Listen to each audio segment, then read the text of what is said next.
Hey, what's up guys? This is Anthony from Anthony's Customs, and for this review we are looking at the Star Wars Black 6-inch series Sandtrooper. This is the repainted one with the black shoulder pad. I don't know why I was thinking this, but I thought he had a different batch of accessories. I don't remember the backpack being this. Maybe it is a different backpack now that I look at it. I'm losing my mind now. I looked it up. I didn't look close enough, I guess. He's got the same guns, I believe.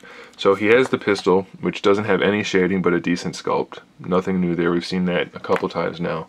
He's got the rifle, which has probably excessive dry brushing, but at least it has something on there to make it look used. So he's got that. And then he has this, whatever this is, which has a lot of paint detail on it. So that's pretty cool. That's nice. And then he has the backpack.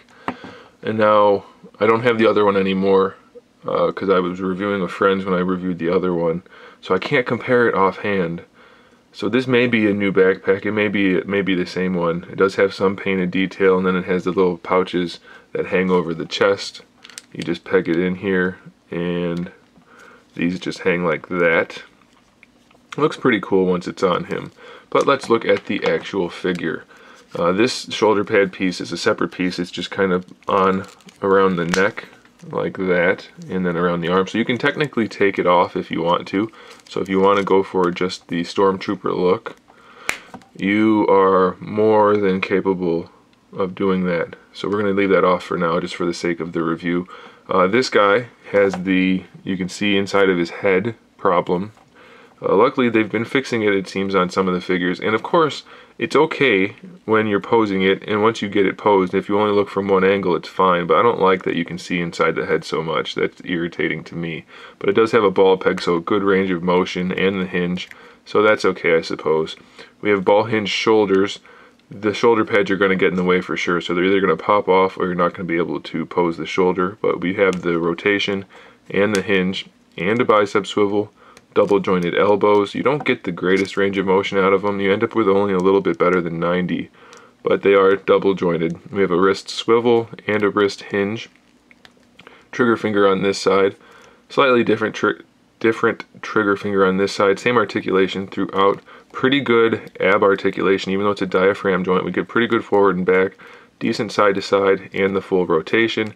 He has a belt. It seems to be glued on. I don't remember if it was or not. Can we take it off? It does not want to come off, so that's not coming off. Hips. The armor is definitely going to get in the way here, but we have the standard T-jointed hips. Forward and back is about that much. Side to side, almost nothing, thanks to this. We have a thigh swivel underneath the armor. You can see the cut joint there, but it's hidden mostly by the leg armor, so that's okay. It's pretty nice. We have a double jointed knee. No problems with the range of motion there. Then the ankles have a hinge. You can bring the foot up that far forward and that far backward. And then you have the ankle rocker built in. So it's a pretty solid figure. You know, it's another fairly standard Stormtrooper. It's just a repaint of the original, as far as I can tell. I do wish I had the other one to compare, but unfortunately I don't. It seems to me that they put a little bit more sand paintwork on here. I don't remember it being quite so dirty on the other one, and they seem to have done a pretty decent paint job on the helmet. So if you're looking to build a Stormtrooper army, then I think picking up this new black armored Sandtrooper is probably a good idea. I think I'm going to have to recommend it. The figure's actually, it's a really solid figure. No real complaints other than that gap under the head, and it's mostly taken care of once you add the armor, so that's not even that much of an issue. He holds the guns just fine. I'll go ahead and put them in his hands for you real quick. The fingers are pretty soft, so you won't have too many issues with that. You can see the finger doesn't quite go all the way around the trigger, but it's enough to hold the rifle, so I'm alright with it. And we'll go ahead and put the pistol in this side. And then I'll give you a height measurement, and we will be done. So he holds the guns, no problem. Looks pretty awesome. Definitely a good figure. I do recommend it. And it stands 6 1/4 inches tall, so pretty good size, I think.